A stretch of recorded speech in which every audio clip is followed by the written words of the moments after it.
روزه رااله الله دې توفیق مونږ ټول ترا کی پروژه کې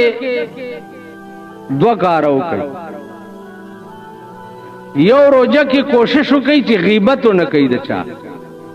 چا پسې بد ویل دویم چې وخت درته ملاویږي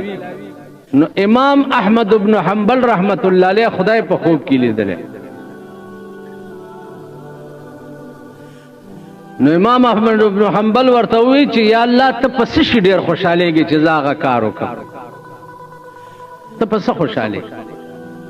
نو الله ورته په خوب کې وی چې زه خوشالهږم زیات به تلاوت القرآن د قرآن په تلاوت زه ډیر خوشاله نو خدای توفیق درکې قرآن ویلې نو د دې تلاوت پروژه کې کوي غیبت نه ځان بچ ساته مونږ او 10 کوشش پکې وکي او د قرآن تلاوت پکې کوي روزګار ټیم اسی مکه تاسو خیال را نو دی وجنا